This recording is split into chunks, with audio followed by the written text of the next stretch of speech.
Jeune homme, soyez le bienvenu. Merci beaucoup Monsieur Sam. Alors, que me vaut l'honneur de votre visite aujourd'hui?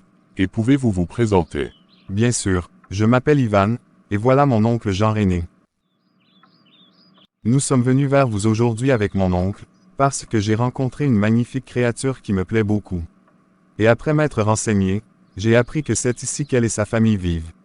Je vois. Eh bien, ça ne m'étonne pas du tout. Mes filles sont très belles. Ma femme ici présente et moi-même, pouvons nous vanter d'avoir les plus belles filles du quartier. Oui, nos petites princesses sont notre fierté. Seulement, nous avons 3 filles. Comment ça 3 filles? Laisse-moi parler femme. Je disais donc que nous avons 3 filles. Et comme le veut la tradition, les 3 demoiselles vous seront présentées. Vous nous direz alors qui est celle pour qui vous avez fait le déplacement. Chantal, va appeler les filles.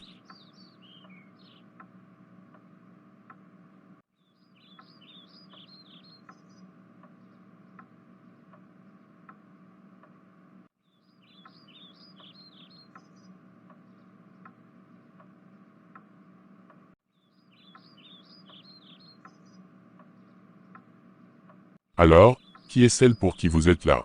Il s'agit de Daniel. Ah, quelle bonne nouvelle. Les filles, vous pouvez retourner dans vos chambres. Je dois dire que vous avez fait un choix excellent. Daniel est une véritable perle, très précieuse à nos yeux. J'en ai conscience, et c'est pourquoi j'ai décidé de faire d'elle ma femme. C'est elle que je veux et personne d'autre.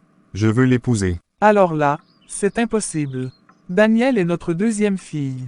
Elle ne peut pas se marier avant sa grande sœur Imelda. Chantal, je t'interdis de parler pendant que les hommes parlent. Cet homme a fait son choix, et il n'y a rien que tu puisses faire. Vous pouvez revenir dès que vous êtes prêts, pour qu'on procède au mariage traditionnel. Vous avez ma bénédiction. Merci beaucoup monsieur. Merci maman.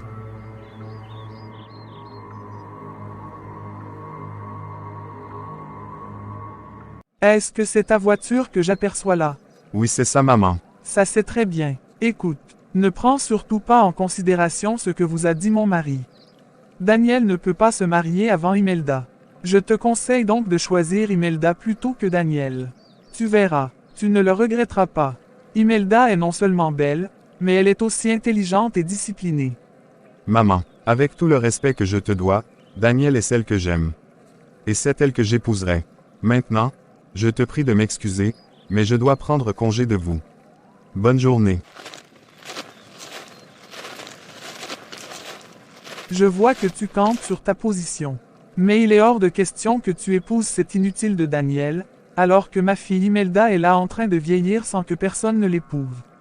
Je ferai tout ce qui est en mon pouvoir pour que tu épouses Imelda. Espèce de petite sorcière, tu penses que je ne vois pas clair dans ton jeu. Mais je vais te dire une bonne chose. Il est hors de question que tu te maries avant Imelda. Tu n'as même pas honte. Pendant que les filles de ton âge se concentrent sur leurs études, toi tu fais semblant d'aller à l'université pour séduire les hommes. Pourquoi n'as-tu pas demandé à Ivan de draguer Imelda lorsqu'il a commencé à te faire la cour? Mais non. Au lieu de ça, tu t'es trémoussé devant lui comme une prostituée. Maman, tu sais bien que ce n'est pas vrai. Je ne mène pas ce genre de vie. La ferme. Je t'avertis. Je ne veux plus jamais te voir t'approcher d'Ivan. Il est pour ta sœur et pour elle seule. Alors oublie-le. Tu auras été prévenu. Un jour, tu seras démasquée. Sorcière. Allons-y maman.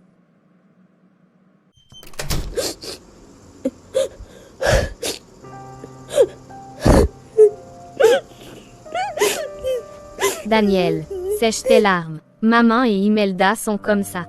Ne prends pas ce qu'elles te disent au sérieux. Tu sais bien que les paroles de maman ne sont pas des paroles en l'air. Si je lui désobéis et je continue à voir Ivan, elle va me le faire payer. Mais moi je l'aime, et il m'aime aussi. Pourquoi ne peut-elle pas respecter cela? Je sais que vous vous aimez très fort. Et je sais que l'amour triomphe toujours. C'est ton homme et personne ne peut te l'arracher. Reste sereine.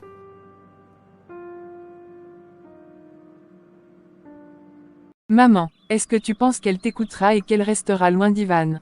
Elle n'a pas le choix. Je vais lui faire vivre l'enfer si elle ose aller à l'encontre de ma volonté. Non mais sérieusement, est-ce que tu as vu cet homme? Il est beau et riche. On va tout faire pour qu'il t'épouse toi. Je ne comprends même pas ce qu'il lui trouve à Daniel. Tous les hommes lui tournent autour. Je suis sûre qu'elle les envoûte. Ça ne m'étonnerait même pas. Sa mère était une grande sorcière. Chantal, tu n'as pas honte. Comment peux-tu parler ainsi d'une personne décédée? Je ne dis que la vérité. Tu dis des mensonges. Lola était une femme exemplaire et c'est dommage que même après sa mort tu n'arrives pas à l'admettre. Parfois j'ai vraiment l'impression que tu as des soucis. C'est toi qui as des soucis. Comment peux-tu défendre Daniel, la fille d'un autre homme plutôt que ta propre fille? Daniel est ta nièce, la fille de ta propre sœur. C'est la chair de ta chair et une petite douce et obéissante comme tout. Rien à voir avec Imelda. Tu l'as rendu machiavélique et paresseux. Tu l'as dit. Daniel est la chair de ma chair. Alors laisse-moi l'éduquer comme je l'entends.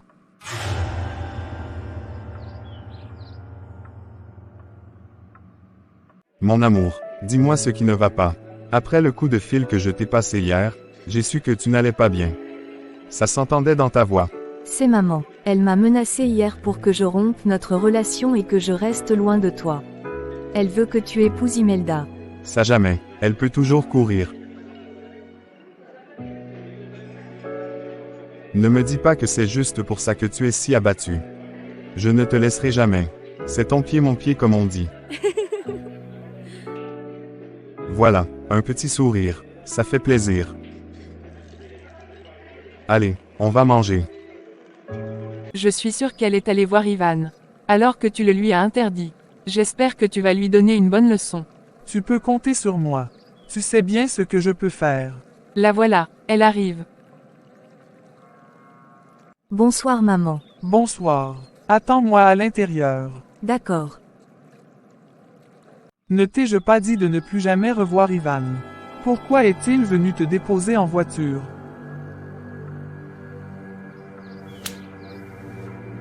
Espèce de petite sorcière. Tu vas voir ce que tu vas voir.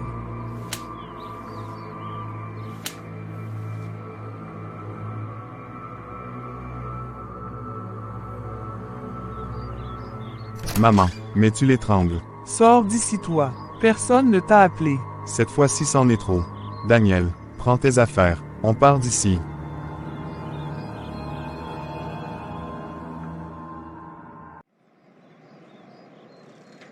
Je lui ai proposé de quitter la maison et de venir s'installer avec moi. Mais elle a refusé. J'en ai marre de la voir se faire maltraiter ainsi par sa propre tante. Cette fille est une fille sérieuse. C'est pour ça qu'elle a refusé d'emménager avec toi. Elle veut faire les choses bien. Par contre, j'aimerais bien que tu me racontes l'histoire de Daniel. Pourquoi vit-elle aujourd'hui avec sa tante? C'est une histoire bien triste. Daniel a perdu ses deux parents quand elle n'avait que 6 ans. Victime d'un accident de circulation.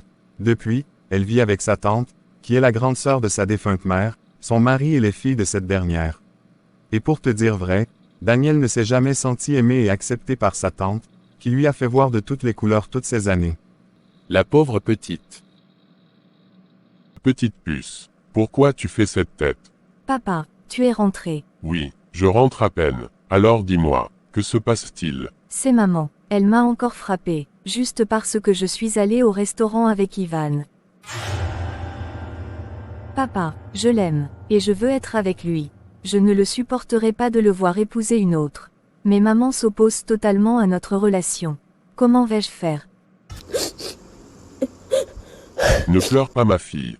Je sais quoi faire. Comme Chantal ne veut pas se tenir à sa place, je vais lui montrer de quoi je suis capable. Ma chère femme, je te sens un peu stressée et tendue ces derniers temps.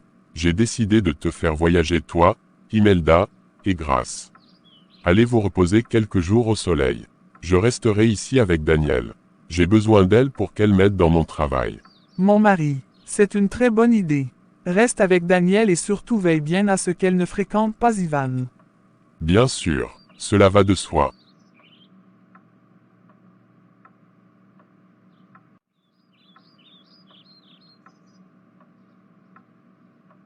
Bonne arrivée ma femme, tu m'as beaucoup manqué. Toi aussi tu m'as manqué.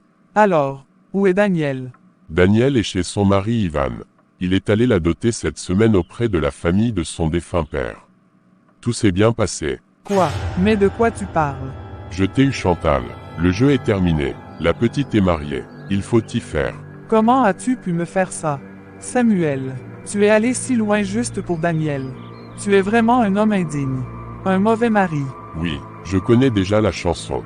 Mais ce qui est fait est fait. Tu devrais aller te reposer de ton voyage, au lieu de t'enflammer pour rien. Non, non, non. Cette idiote de Daniel a osé me désobéir et me contourner. Très bien. Elle va regretter d'être venue au monde après ce que je vais lui faire. Comme elle a arraché le mari de ma fille, je jure qu'elle ne restera pas dans ce mariage. Daniel, comme tu as choisi de n'en faire qu'à ta tête et d'épouser Ivan, tu n'enfanteras jamais. Jamais le cri d'un bébé ne se fera entendre dans votre foyer. Je l'ai déclaré, au nom de tous les esprits maléfiques que je sers. Je ne comprends pas, ça fait 2 ans qu'on est mariés. Mais depuis, je n'ai pas pu attraper de grossesse. Même pas une fausse couche. Que se passe-t-il? Pourquoi je ne tombe pas enceinte? Ma chérie, tu n'as pas à t'inquiéter. Je ne t'aime pas moins, juste parce qu'on n'a pas encore d'enfant. Tu restes ma femme et je t'aime. Avec ou sans enfant.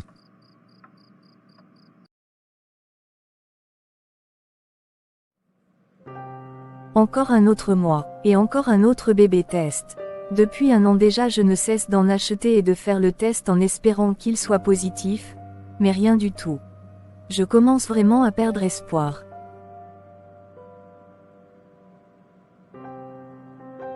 Madame, qu'est-ce qui trouble ton cœur à ce point? Ça n'a pas d'importance. Mon problème n'a pas de solution.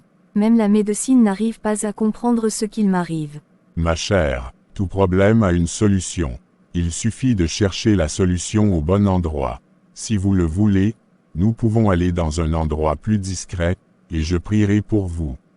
Et je suis sûr que peu importe ce qui vous trouble, celui qui sait tout, le Dieu Tout-Puissant, saura le chasser. D'accord, au point où j'en suis. Dieu du ciel, je te présente ta fille ici présente. Tu vois son âme qui souffre. Interviens dans sa situation car toi seul la connais. Que tout ce qui la trouble soit détruit maintenant. Au nom de Jésus-Christ. Que tout mal qui a été forgé contre elle soit détruit et son influence annulée. J'envoie le feu dans le camp de l'ennemi en sa faveur. Et que l'origine de sa souffrance soit consumée par le feu du Saint-Esprit. Amen. Au nom de Jésus-Christ. Chantal, ça va. Le feu me brûle. Quel feu? Aidez-moi, le feu. Ils m'ont envoyé le feu. Jésus-Christ, elle est devenue folle ou quoi? Chantal, reviens ici. Je déclare la délivrance dans sa vie, et la vie de tout ce qu'elle aime. C'est au nom de Jésus-Christ que j'ai prié. Amen. Amen. Et, le feu me brûle. Aidez-moi où? Aidez-moi où? Le feu me brûle.